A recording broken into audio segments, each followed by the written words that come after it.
Shalom, salam berkat dari kami untuk pendengar sekalian. Saat ini pendengar akan diberkati dengan program Hari Ini Harinya Tuhan bagian yang ke-8. Sebuah program rohani tentang doktrin Alkitab yang menolong kita untuk semakin tertanam dalam kebenaran firman dan bertumbuh dalam kemuliaan. Bersama hambanya, Pendeta Gilbert Lumuendo, STH. Banyak orang merasa doktrin Alkitab sebagai sesuatu yang membingungkan. Tetapi tahukah saudara bahwa doktrin Alkitab intinya adalah memahami Alkitab dengan benar, dengan pemahaman yang sistematis, sehingga kita terus dapat tertanam di dalam kebenaran firman, sehingga kita terus bertumbuh di dalam kemuliaan Allah. Buka hati saudara sekalian untuk menerima berkat-berkat firman-Nya hari ini. Kalau kita menikmati sesuatu yang menyenangkan, bagaimana sikap kita? Apakah kita menyimpan untuk diri kita sendiri? Atau sebaliknya, jika kita menerima sesuatu yang menyenangkan, kita ingin orang lain turut menikmati kesenangan saya. Nah, dalam hidup ini, ada orang-orang yang berbagi dan ada orang-orang yang egois. Apa itu orang berbagi dan apa itu orang egois? Orang-orang berbagi adalah orang yang kalau dia senang, dia ingin orang lain ikut senang bersama dengan dia. Tetapi yang kedua adalah orang-orang yang begitu egois, yang berkata, kalau saya senang, lalu semua orang ikut senang. Loh, enak aja dong dia senang sendiri-sendiri.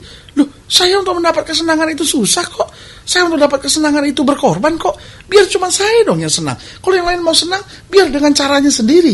Nah, saudaraku yang kekasih dalam Tuhan, Kristus adalah Tuhan yang ada di sorga dalam kemuliaannya. Tetapi karena dia melihat manusia berdosa, karena dia melihat manusia menderita, dia turun dari segala kesenangannya, bahwa kesenangannya itu harus dinikmati oleh semua, sampai dia berkata bahwa aku akan naik ke sorga untuk menyediakan tempat bagimu, supaya di tempat di mana aku berada, kamu pun akan berada. Karena aku menikmati sorga, aku menciptakannya, maka semua kamu harus berada bersama dengan aku di dalam kemuliaanku. Haleluya. Saudaraku yang kasih dalam Tuhan, tidak bisa saya bayangkan betapa bahagianya keluarga kita, betapa bahagianya dunia ini, betapa bahagianya hidup ini, kalau setiap kita punya sikap seperti itu.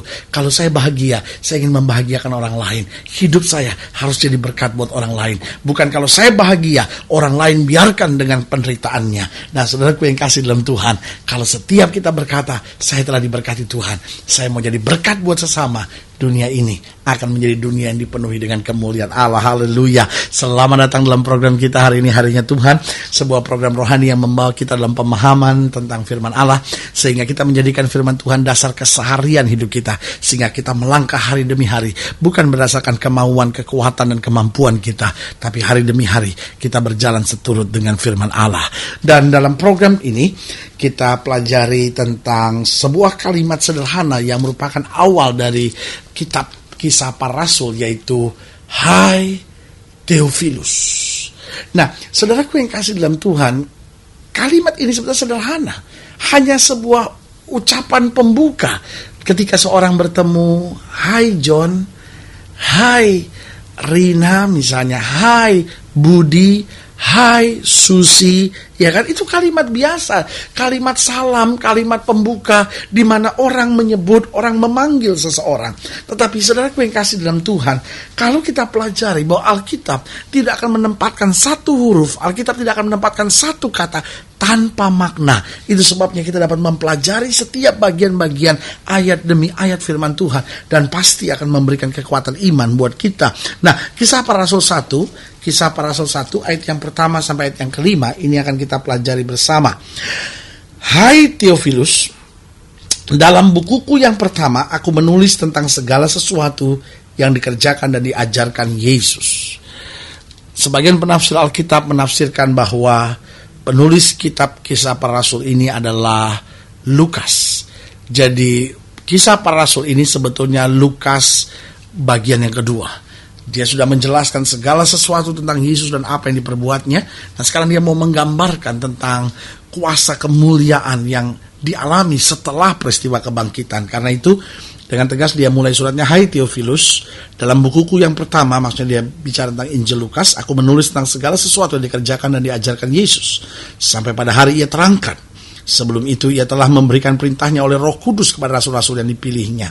Karena ingat, di dalam Lukas pasal yang terakhir, di ayat yang ke-48, Lukas 24 ayat 48, Yesus menutup semuanya dengan, kamu adalah saksi dari semuanya ini, dan aku akan mengirim kepadamu apa yang dijanjikan Bapakku, tapi kamu harus tinggal dalam kota ini sampai kamu diperlengkapi dengan kekuasaan dari tempat yang tinggi. Jadi Lukas sedang mau menyambung kalimatnya kepada Theophilus, dan dia ingatkan pada ayat yang kedua, sampai pada hari ia terangkat, sebelum itu ia telah memberi perintahnya oleh Roh Kudus kepada rasul-rasul yang dipilihnya. Kepada mereka ia menunjukkan dirinya setelah penderitaannya selesai, dan dengan banyak tanda ia membuktikan bahwa ia hidup. Sebab selama 40 hari ia berulang-ulang menampakkan diri dan berbicara kepada mereka tentang kerajaan Allah. Pada satu hari ketika ia makan bersama dengan mereka, ia melarang mereka meninggalkan Yerusalem dan menyuruh mereka tinggal di situ dan menantikan janji Bapa yang demikian katanya, telah kamu dengar daripadaku.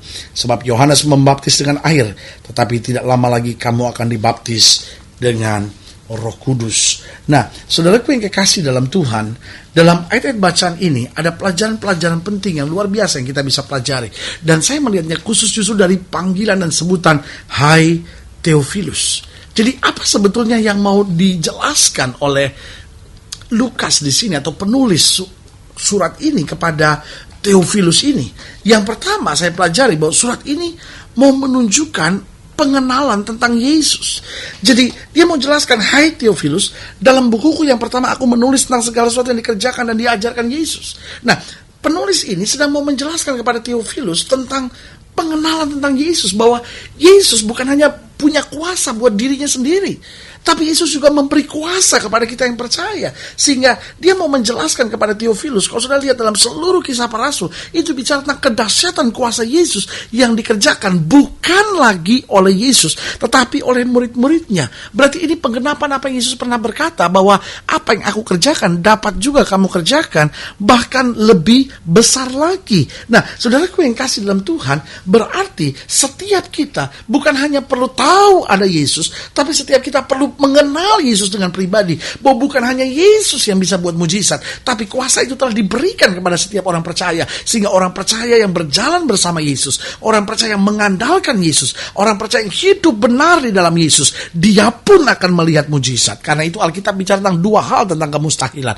Yang pertama, Alkitab bilang bagi Allah tidak ada perkara yang mustahil. Tapi dalam bagian lain dalam Alkitab juga dikatakan bagi orang yang percaya tidak ada perkara yang mustahil. Jadi ingat ya, apa sih pelajaran penting di balik surat ini? Yang pertama, surat ini menunjukkan pengenalan tentang Yesus, bahwa setiap kita harus mengenal Yesus dengan betul. Yang kedua, pelajaran yang kita bisa ambil, surat ini menunjukkan cintanya. Nah, karena itu Lukas bicara kepada Theophilus untuk menyatakan cintanya. Ini loh, cinta saya, karena cinta saya ini, saya mau kamu tuh ngerti gitu. Karena cinta saya ini, saya tuh ingin kamu tuh melihat kuasa Tuhan. Karena itu kan dikatakan, hai Theophilus, dalam bukuku yang pertama aku menulis tentang segala sesuatu yang dikerjakan dan diajarkan Yesus.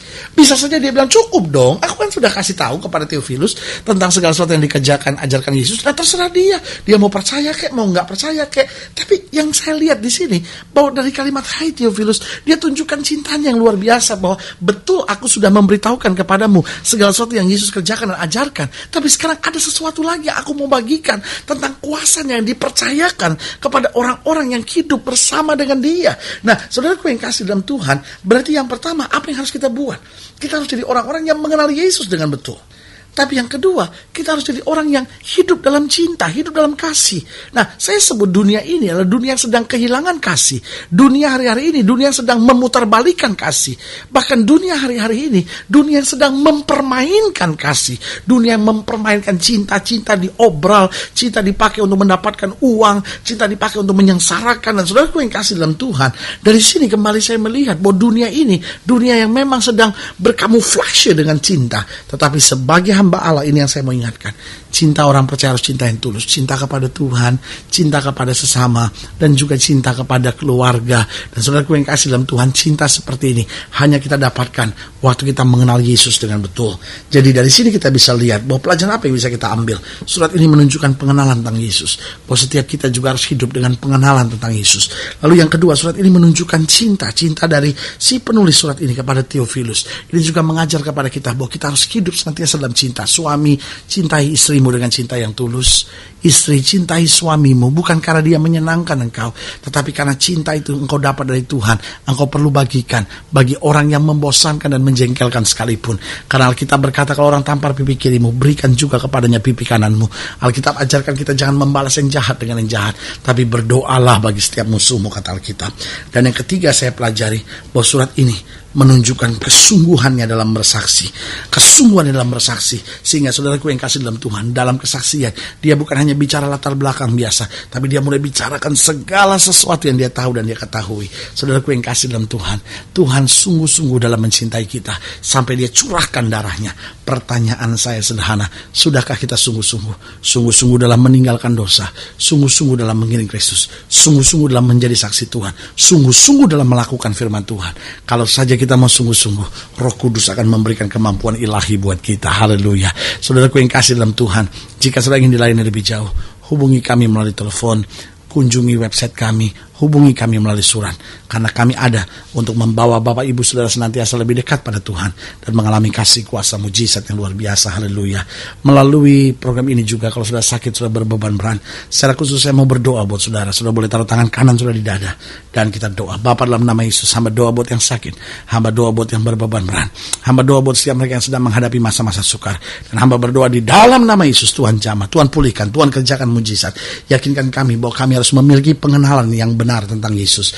Yakinkan kami bahwa kami harus hidup dalam cinta yang tulus dan benar sesuai dengan yang Kristus ajarkan. Yakinkan kami bahwa kami harus sungguh-sungguh dalam meninggalkan dosa, sungguh-sungguh dalam melayani Tuhan, sungguh-sungguh dalam melakukan kebenaran, dan kami akan melihat Roh Kudus-Mu dinyatakan dalam hidup kami. Di dalam nama Yesus kami berdoa. Haleluya. Amin. Saudaraku yang kekasih dalam Tuhan, kita sudah berdoa. Ingat, Allah tidak pernah lalai menepati janjinya. Ini saatnya buat kita untuk bangkit beriman, percaya dan berharap sepenuhnya pada Tuhan. Karena kita tahu bahwa bersama Yesus kita cakap menanggung segala perkara. Doa saya menyertai saudara sampai berjumpa pada program berikut. Dan jangan lupa, jadikan hari ini harinya Tuhan. Haleluya.